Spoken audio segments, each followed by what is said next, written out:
18 പടി കയറി വേണം അവിടെ പോകേണ്ടത്. അതുകൊണ്ട് തന്നെ അതിൻ്റെതായ സവിശേഷതകൾ, പ്രത്യേകതകളൊക്കെ ഉണ്ട്.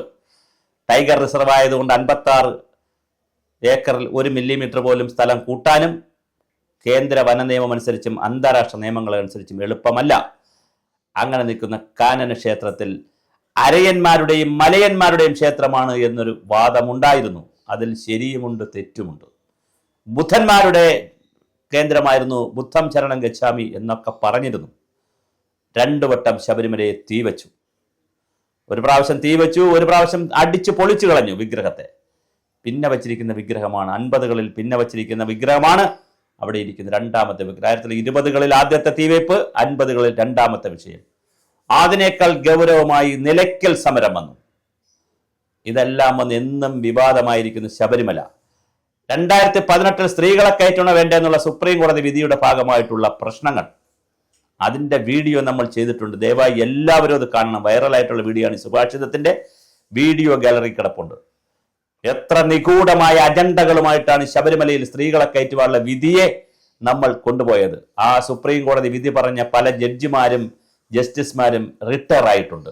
അവർ പണം വാങ്ങിയോ മോഹിച്ചോ എന്തായിരുന്നു അവർക്ക് ഇതിന്റെ മോട്ടിവേഷൻ എന്നുള്ളത് പോലും വലിയ ചർച്ചയാണ് ഡൽഹിയുടെ കോടതികളിലെ വരാന്തകളിൽ. അത് കോർട്ട് അലക്ഷ്യവുമായി ബന്ധപ്പെട്ട വിഷയമായതുകൊണ്ട് കൂടുതൽ അങ്ങോട്ട് പോകുന്നില്ല.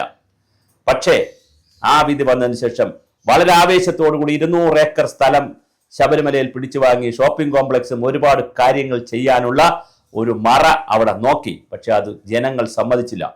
കോവിഡും പ്രളയവും ഈ ശബരിമല സ്ത്രീ പ്രവേശനം എല്ലാം കൂടി കലങ്ങി മറിഞ്ഞ സീസണുകളാണ് ശബരിമലയിൽ വന്നത്. ഇതിൻ്റെ ഇരുട്ടിൻ്റെ മറവിൽ വലിയ കൊള്ളയാണ് അവിടെ നടന്നത്. ഈ കൊള്ള നടന്ന് 18 മുതൽ 1990 മുതലേ ഈ കൊള്ളയുണ്ട്. പക്ഷെ 2018-19 കാലമുള്ളതാണ് അതിൻ്റെ വലിയ രൂപത്തിലുള്ള വെളിച്ചത്തിലേക്ക് വരുന്നത് കാര്യങ്ങൾ.